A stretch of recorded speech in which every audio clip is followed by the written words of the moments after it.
I'm Taver McFadgen. I'm a principal at Main Street Design. We are the exhibit designers for the Montana Heritage Center project. And we wanted to give you all a quick update as we come to the end of 2020 on where we are in the design process for the guest experiences at the Heritage Center, and in particular for the Montana Homeland exhibition, the long-term exhibition about cultural heritage and state history. Before we get into the presentation, I just wanted to share with you the excitement that my team feels about this project. This is an extraordinary opportunity to not only tell the amazing history of the state of Montana, but to tell it in new ways with multiple voices, multiple perspectives, engaging our guests in thinking about their culture and their history and their heritage in a new and challenging way. And that it's the opportunity for us of a lifetime, honestly, and we're so honored to be part of this. I'm going to introduce Molly Krukenberg, the director of the Montana Historical Society, and ask Molly to say a few words about the project. Thanks, Taver. The Montana Heritage Center project provides us with an opportunity not just to build a building, but to create a space that encourages visitors to explore our commonalities and our differences within the framework of our history and heritage. Every aspect of this project speaks to the space called Montana that we call home, and seeks to share the stories of that space. From a building design reminiscent of the geologic features that define our land, to landscaping characteristics that portray the varying geographic environments of Montana, the exterior of the Montana Heritage Center intentionally speaks to a commonality for all Montanans. The interior spaces of the Montana Heritage Center are no less deliberate in their design. A commons area will provide vital interactive public spaces connecting a cafe, gift shop, exhibits, research area, and event center, while offering views of the Capitol and the surrounding landscape. Through our exhibit spaces, which include the Montana Homeland Gallery, the Russell Gallery, a changing exhibit gallery, and the Commons area, Montana's story will be told. By reaching out to our many different communities, we intend to tell Montana history in a way that is inclusive, authentic, and engaging. The Montana Homeland Gallery will tell the story of Montana from prehistory to the present day, using artifacts and stories that will connect with our visitors. Every artifact, say a shoe, or better yet, a group of shoes, will convey an important aspect of our shared history. And the artifacts and stories in our MHS collections will be the highlight of the exhibits of the Montana Heritage Center. So I invite you to go on a virtual tour of our current plans for the Heritage Center and to share your thoughts with us. To lead us through this tour, I'll introduce Keisha, the lead content developer with Main Street Design, and Major, the lead cultural designer, and also our local liaison for the design process. Keisha has been leading many of the design efforts for the Montana Homeland Gallery, and Major has been of great assistance throughout that process. So I'll turn it over to you now. Great, thank you, Molly. So we're going to talk first about the Commons area, which we just saw on the previous slide. We're imagining that the Commons area is an opportunity to display many of the artifacts and artwork that are in the Montana Historical Society collection in this public circulation space. So we have an incredible opportunity to put a number of artifacts on display, and this represents a great opportunity to really engage visitors, whether they're coming to see the museum or coming to use some of the other resources within the building. This is a wonderful way to both animate the space and to engage visitors with the collection. As we go through the different spaces with you today, I want to emphasize that we've been very fortunate to meet with the Montana Historical Society staff and view the collections. And we think that in this Commons area where we'll be displaying some of the artifacts, is that there'll be a great opportunity with the vast amount of items that exist.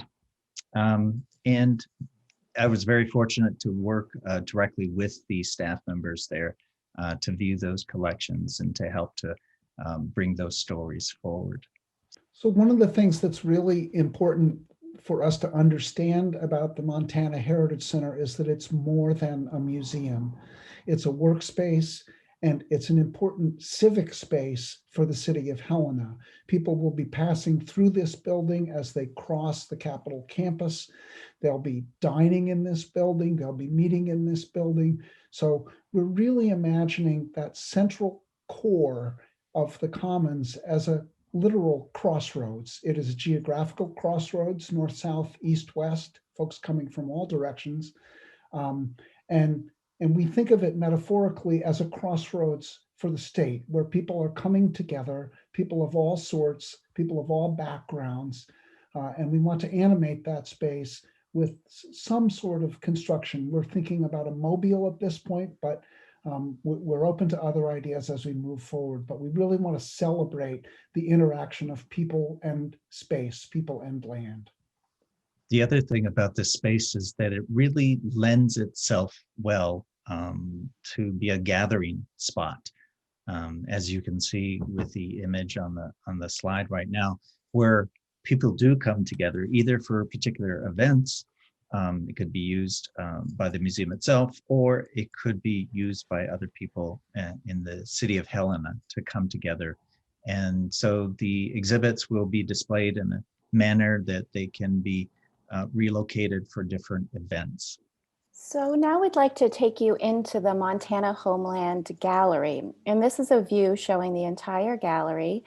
And what we're going to do is walk you through each zone. And as you'll see there, each zone has a number and a name. And what we move chronologically through time as the visitor comes in the entrance here and then goes through these exhibits and around. Each of these zones, as I said, is organized chronologically, but within each of those zones, we have many different sub-themes that we discuss and revisit through each of them. So all of them have a huge emphasis on artifacts as well as personal stories, and we will strive to balance both the chronology with the thematic interpretation. So what we'll do now is walk through each of those zones and talk about some of the specific content and stories and different techniques that we'll be using and that we're thinking about using within the entire gallery.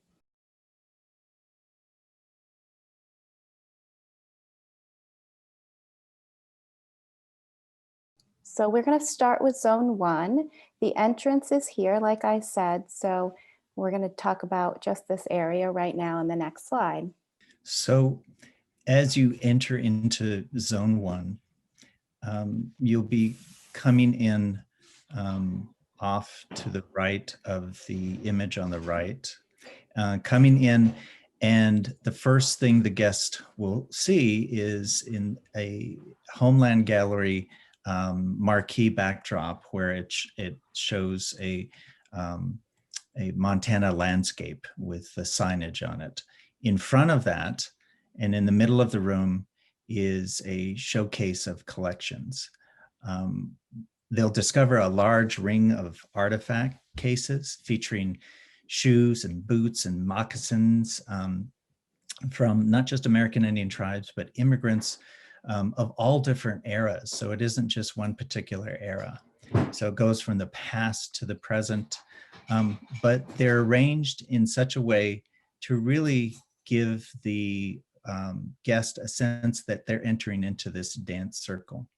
This is to emulate an intertribal dance where not only are there tribal members there, but it's an invitation for other folks to come into that space. And so these shoes really represent all the different cultures that have come to Montana and are experiencing it. The other thing that it does is it really represents, besides representing many different cultures, is the shoes represent travel, movement across the land, exploration, connection with the land, and connection with new peoples and their artistry. And those are themes that will echo throughout the entire gallery. So we want to make them front and center as soon as guests enter into the first zone. And one of the additional displays that we'll have just beyond the ring of shoes, where you'd like to have this beautiful teepee liner on display. Again, it's a story of mobility, use of the land, And in addition to the TP liner, we're imagining a sheep herder's wagon, another mode of both transportation as well as living off the land and with the land. And beyond that, you see a mural with sheep on a hillside. So these stories are reinforcing this idea of mobility, as well as different cultures coming together in a single place. And then we also wanted to bring in the theme of tourism, which is another important theme for Montana. And we have a display of old skis, these beautiful old wooden skis that belong to a photographer who explored Yellowstone in the winter for the first time in the late 1800s, I believe. And the collection holds many of his photographs as well as some of his artifacts. So we thought this would be a wonderful way to both introduce that theme and also kind of echo back to the shoes, another method of transportation across the land using skis. And also just to talk about how the land was used, yet another way that the land was used. So now we are going to talk about some of the graphics that are located along this spine. One of the ways we've imagined this experience is as a kind of journey through space and time. You're moving through the state and moving through the state's history, and you'll actually be climbing gently up to a plateau in the northeast corner of the gallery. Running along that walkway where the yellow highlight is shown is a timeline. It's really a chronological reference point. It allows us, wherever we are in the gallery, to know where we are in time and in history. And when they're particularly important events, they're brought out as feature stories on a separate surface from the chronology itself. So that provides a kind of reassurance for guests to make sure that they know and are confident about the progression of history through time, even as they're exploring thematic and story-based exhibits within the gallery. So also along that spine, we're imagining that we'll have several artifact cases, and this is a great opportunity for us to compare and contrast artifacts within the collection. What we noticed when we were just beginning to explore the collection is that there were so many like artifacts and objects across different time periods and across different cultures. And we thought that was really exciting. And we wanted to share our excitement about that with visitors. It's a really interesting way to look at objects in comparison to one another. So we're thinking that we'll have artifact cases that move up along this spine. So every so often, guests would encounter an artifact case, and within each case, you would have two objects. So you might have two toys from different cultures, for example, or two weapons, or you could have two items of clothing or two items of jewelry. And we thought that would be a really exciting way to highlight our commonalities across time periods and across cultures, as well as our differences, and to really celebrate those in a exciting way. And the idea was partly inspired by the circle of shoes that you'll have in Zone 1, where we're introducing that idea of comparing and contrasting. So we'd like to continue that along this spine that runs through the entire gallery.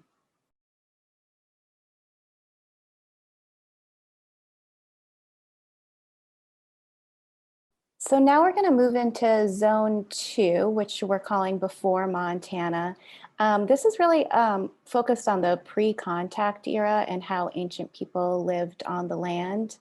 One of the key elements of this story is how archaeology is used to uncover stories about the past and to ask questions about the past. So we'd like to have on display this incredible collection from the Anzac site.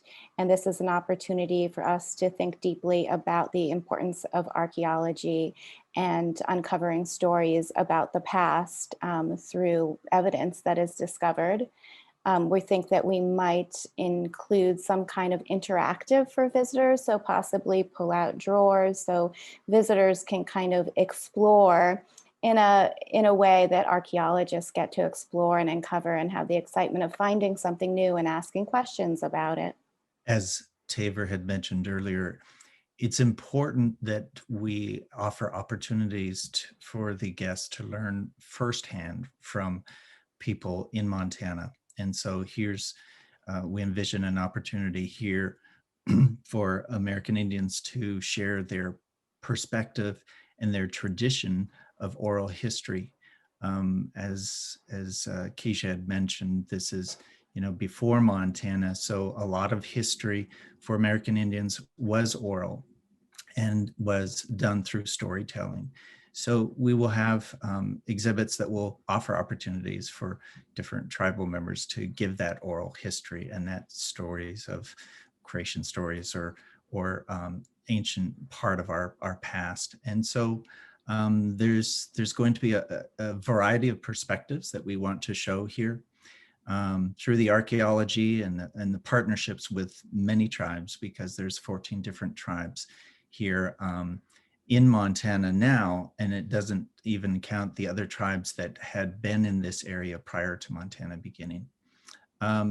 We'll also have an opportunity here to do a recreated teepee display that allows our guests to come in and actually experience that themselves too. It will be basically a replica of the teepee that you're seeing here on the screen, which is the Cree teepee, and it's a buffalo hide teepee that the museum does have in its collection. And we're exploring ways of possibly showing that, although it's very, very fragile. We want to see if there's an opportunity for our visitors to experience viewing that, which is really unusual to have. So then across the way in this same zone, we'd like to explore the many uses of buffalo during this time period. We will have exhibits to help visitors understand how the entire buffalo was used and the importance of the buffalo to people at that time period. And we'll have that accompanied by some tools and different artifacts to support those stories. And we also imagine including stories about the importance of plants to that time period as well. And we'll explore the significance through artifacts and stories. Trade was very important during this time period. That's how a lot of tribes interacted with one another and exchanged items. Trade routes were important. Horses were introduced. There was early contact and guns were exchanged for different items as well. So these are stories that we want to highlight. We think that we can incorporate an interactive map that shows the trade routes as well as the tribal lands and how they intersect one another, that allows the guests to be able to travel those routes themselves. As I mentioned before, the collections that exist in the Historical Society are immense, and we want to bring as many as we can into these spaces. So we see here an opportunity to show a collection of the saddles, the many guns that are in the collections, and to compare and contrast those as well. So we've created a space for that, for the exhibit. So now we're going to look at Zone 3.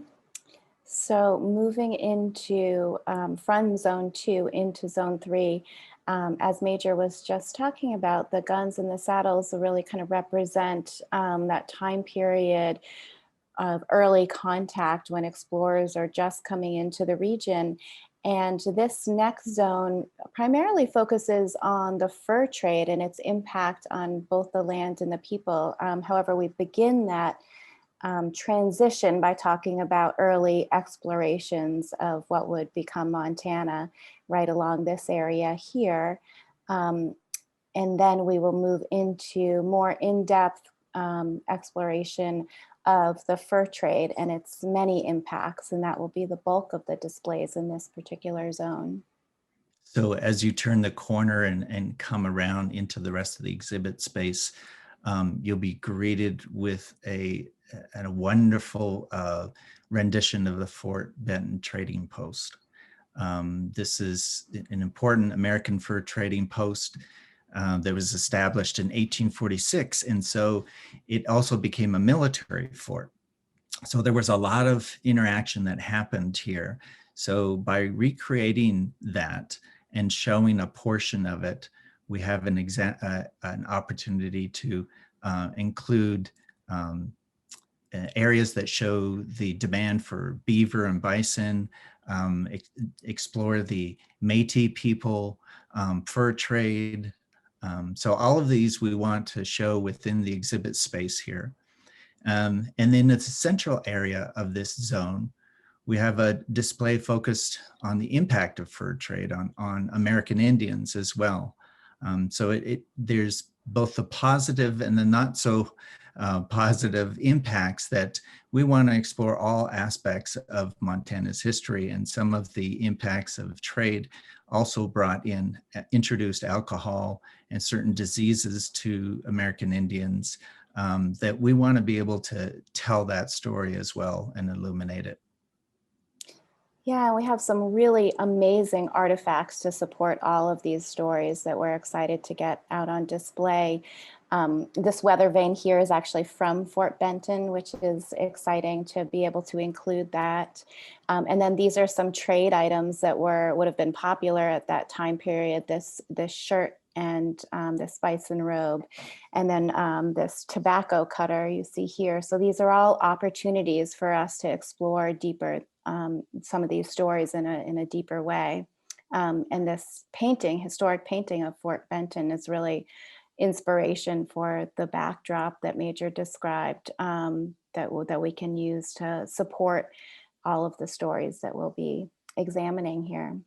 And besides the recreation itself too, with the buffalo weather vane that we see there, I mean, there's actual artifacts that the museum has that we can tell stories about as well.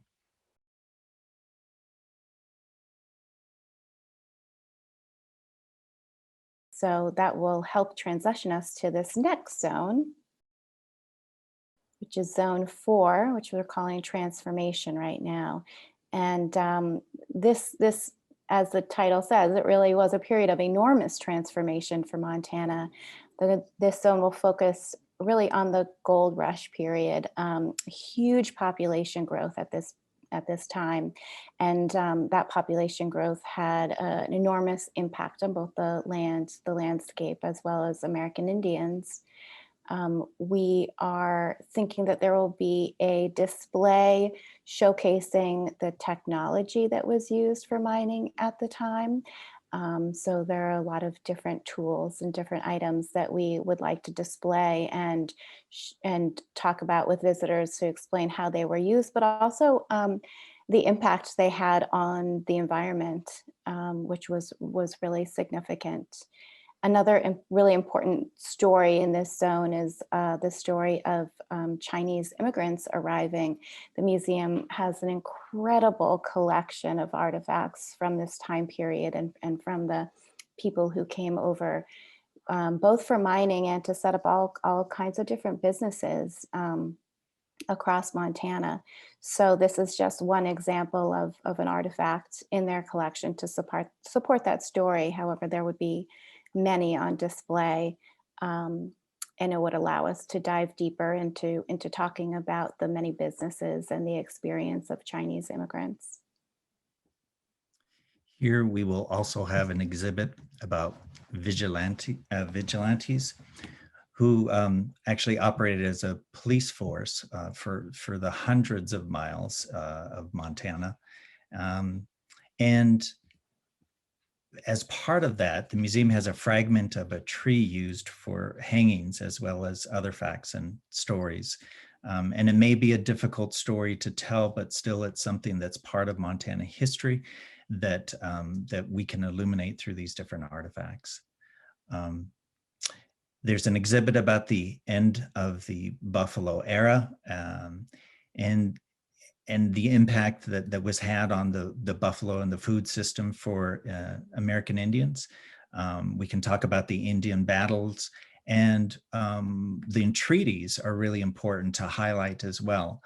This period of transformation included setting up those reservations for different tribes on their homelands and how they started to adapt. And we'll be talking about more of those adaptation stories later on as well. I've asked the museum staff to really utilize the history that they know and include the stories that they're aware of and illuminate those for us so that we can start to tell those stories within these spaces, including this transformation zone. Yeah, and some of the artifacts we are displaying just on this slide are represent some of those stories, and we know there are many, many that we can include, and we wanted just to show a few. But for example, this boot here belonged to a young boy who was arriving in Montana with his father and crossed across some territory that was Indian land by treaty. And it's an amazing story, a heart-wrenching story. He was killed, but understanding that story from many different standpoints, we can get closer to understanding, the complexity of history here, and the meaning of the treaties and how they were often broken and how that impacted both sides. So these artifacts on their surface may seem simple, but once we dive deeper into the stories, they really help us get closer to understanding the history. The artifact up in the right-hand corner too is a Métis saddle that the museum has, and it's really a beautiful piece that can help illuminate that culture as well.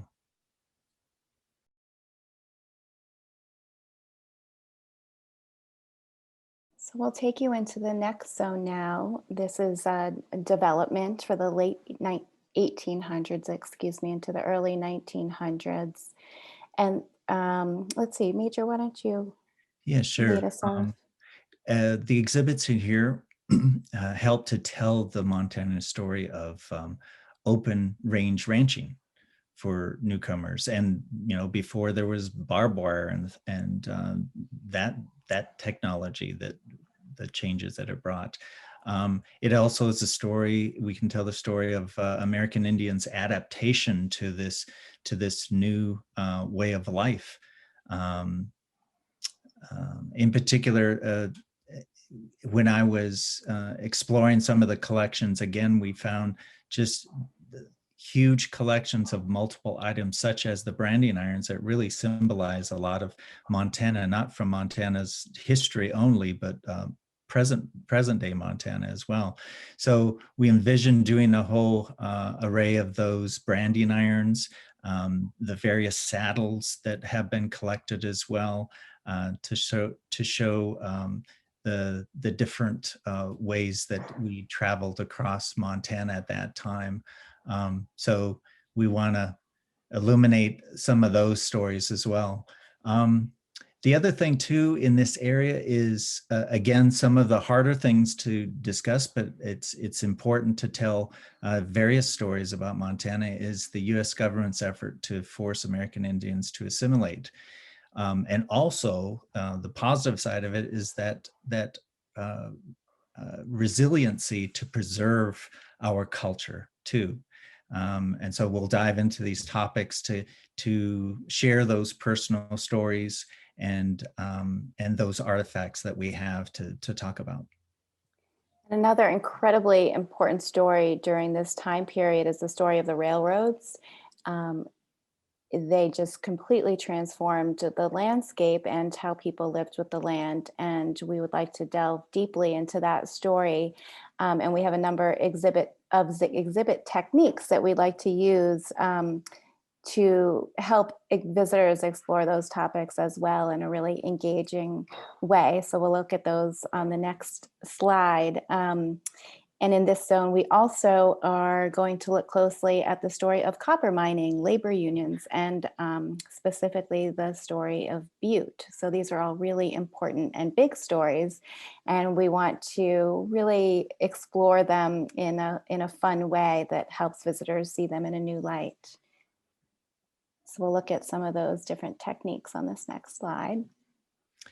Great. Yeah, as we go into zone 5, one of the ways is to allow the visitor to really experience the setting. And so if you look in the top right-hand corner in the image there, what we're looking at is creating a trestle bridge that allows the guest to go up into an elevator and cross across the trestle bridge and look down from a different perspective, get a bird's eye view of exhibit space, not only in this zone, but on the opposite side as well. And so they actually become a part of that environment.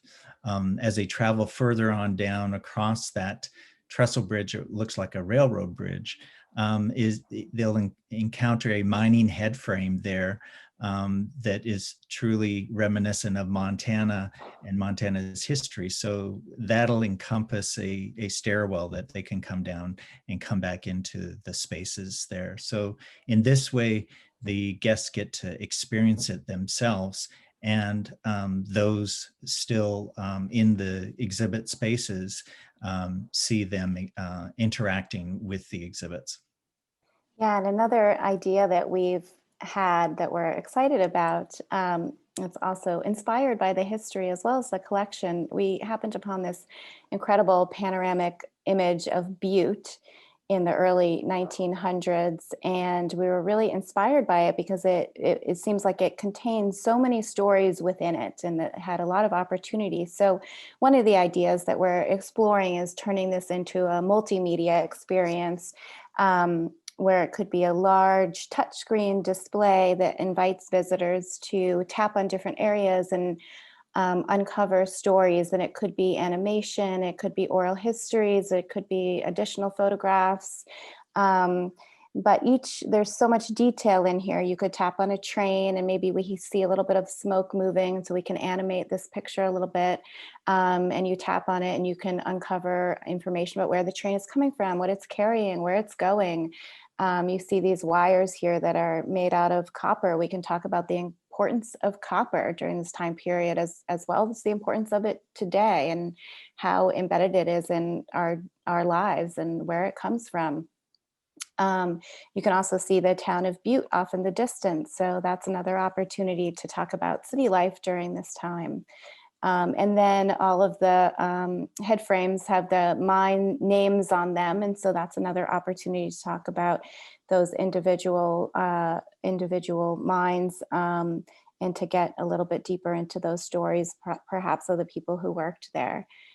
So this is just one of the many ways that we're using the collection as both inspiration for exhibits and also to think about how to engage visitors in an interactive way with the content.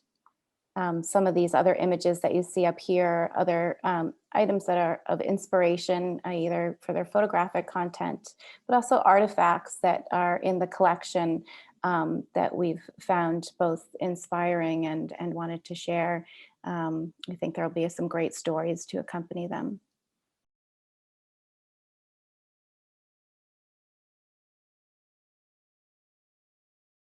All right, so now moving into zone 6, which we're calling growth in hard times, which is focused on the 1910s, the 1940s. As you move through the gallery toward the present, certain themes begin to establish themselves, all of them around the relationship of people with the land, from resource extraction, from tourism, and very importantly, around the idea of agriculture. So as we introduce the notion of homesteading in Montana, which occurred rather later in Montana than in the Great Plains, we are beginning to see the influx of immigrants, not just to the cities in Montana, but to their rural homesteads. That story, the story of agriculture, built on optimism and use of the land, proved more complicated in many ways than the initial homesteaders might have thought. Indian lands were removed and sold to homesteaders through the Allotment Act. American Indians took on agricultural roles and tried to partake in an agricultural economic system that they had not previously participated in or practiced. So we're exploring the impacts of agriculture as one of the foundations in the state's history. Yeah, in addition to that, I mean, this time period just brought so much change to Montana so quickly, and to all parts of Montana, including the reservations and our American Indian communities as well. So as Tabor had mentioned, homesteading was important, not just to those coming into Montana, but those already here. And so we have the opportunity to tell those important stories about how tribal members really homesteaded for the first time on their reservations, their homelands, and how that adaptation happened. But the immigration story is so important and so impactful here, and we have a really unique opportunity with the artifacts that exist right now with the society, the historical society, and that is symbols of that are these trunks that were found in their possession, that they have these many different trunks that people moved to Montana with. They brought their whole lives in these trunks, and the stories that come with them.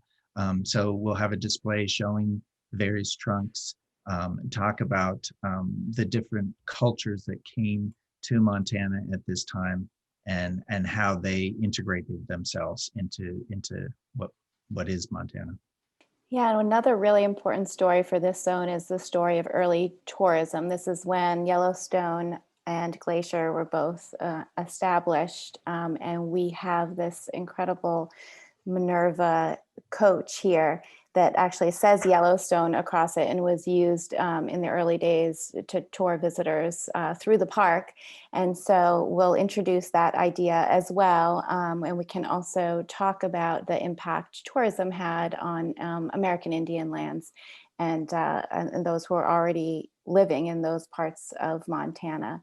So another important story to the state that we'd like to share in this zone. And Keisha, what I wanted to mention here too is that we know that there's journals and letters and things like that that give that first person accounting of what it was like. So I think this area is really going to come to life with their own words and the voices from years ago. Yeah, absolutely. We're going to really make use of all the journals and personal stories and that are in the collection.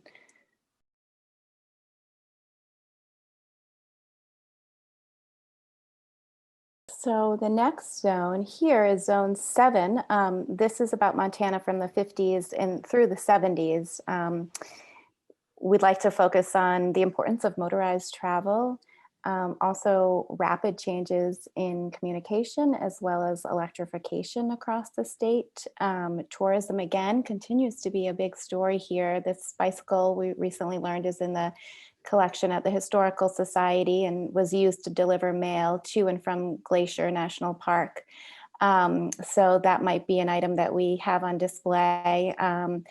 We also, cars such as the one you see in this photograph, something like that might be on display to kind of highlight the importance of the car, not only to tourists, but also to residents, and just a huge change in daily life and how people could get around the state. This particular zone brings us all the way up to 1972.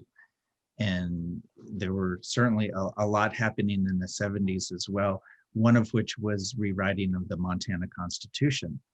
And so we want to be able to speak about that, talk about the Constitution and what it brought to Montana, which was, a number of things, which includes guarantees a clean and healthful environment, the right to know, the Sunshine Law, and the right to privacy.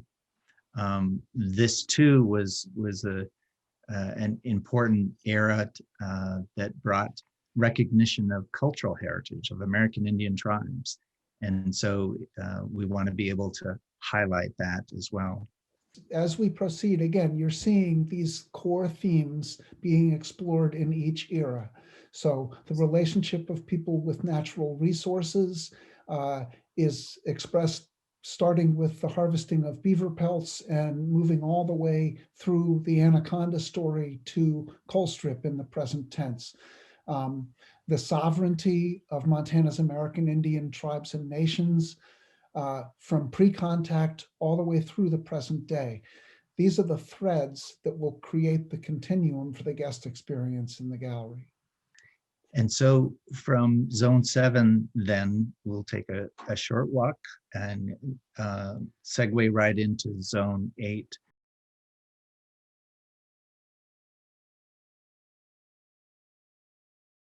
Zone 8 is an area that's focused on the many tribes in Montana. And so what we've done is put together a space that allows the tribes to tell their own story. How we're doing that, I think, is as important as what will be there. And we've engaged with the tribes of Montana with a number of different design charrettes and workshops with them, showing them and working with them on the design of this. And what we've heard from our tribal stakeholders when we meet with them is a couple things. One is that we want to be able to, as tribal people, they want to be able to show their own tribes, not only the past of and the history of their tribe, but what's happening presently too. Because tribal members are still here today and progressing forward. So it's important to show that individuality. At the same time, those tribal stakeholders has expressed the interest of having the ability to show the commonalities between tribes that have homelands here in Montana. And so just quickly, as you walk down the path and come into the first circular space there, that's meant to look like a powwow arbor in structure. And so the cases are surrounding you, the exhibit cases. So we'll have exhibits that we work with both the Montana Historical Society and the tribes themselves to exhibit the items that they would like to show for their particular tribes. And then as you continue on into the next circular space, it's meant to be shaped like a teepee so that it's a little bit more intimate in there. And that's another thing that the tribal stakeholders have mentioned, is that they want a place where they can sit and reflect and rest a bit. In there, what we envision is having a screen that has a multimedia show that depicts some of those commonalities between tribes. And once again, they get to tell their story from their perspective. And it also allows people to kind of get a little respite there, relax, and then they can continue on into the next spaces as well.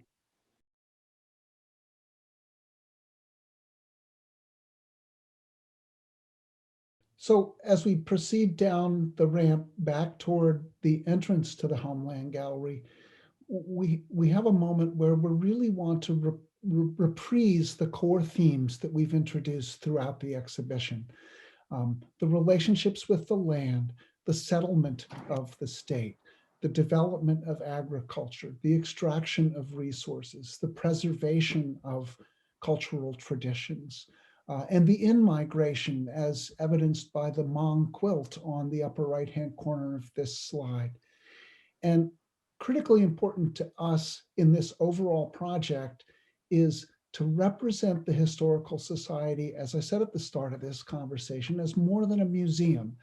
The active pursuit of cultural heritage and human history stories is part of what makes the Montana Historical Society so unique.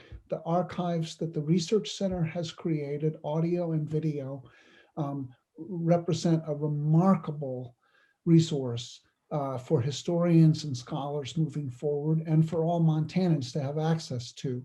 So we want to celebrate that here toward the end of the Homeland exhibition, and invite folks, tourists and residents alike, to share stories and to become part of that archival record of the story of the state and its people.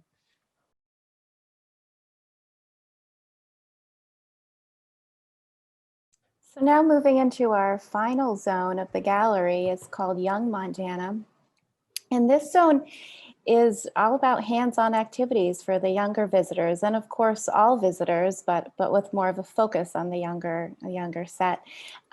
We're thinking that one might be a interactive train, some kind of a train that the kids can get onto and pretend to climb on and off of, and explore different places that they might be traveling to. So they might be able to explore a teepee or a cabin, a store, a schoolhouse. We'll have lots of tactile elements and things that visitors can play with and make believe with.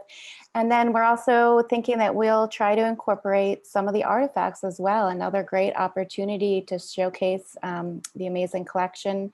There are a number of toys in the collection, and once again, we can compare and contrast toys across cultures, and this might be a great place to do that for the younger visitors to recognize things that they might enjoy playing with, and then to think about how, you know, in other cultures, kids like to play with the same things.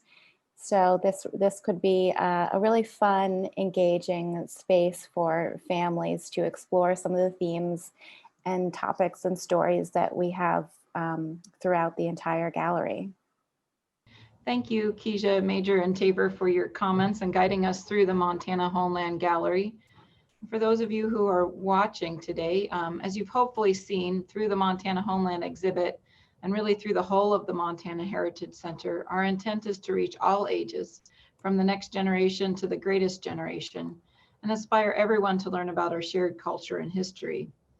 I want to thank all of you for your time and attention as we shared with you our vision for the Heritage Center that will speak to all Montanans and share the story of who we are and where we live. I invite you to share your thoughts about what you've seen today and to become an active participant in this legacy project that will serve our state and visitors for decades to come.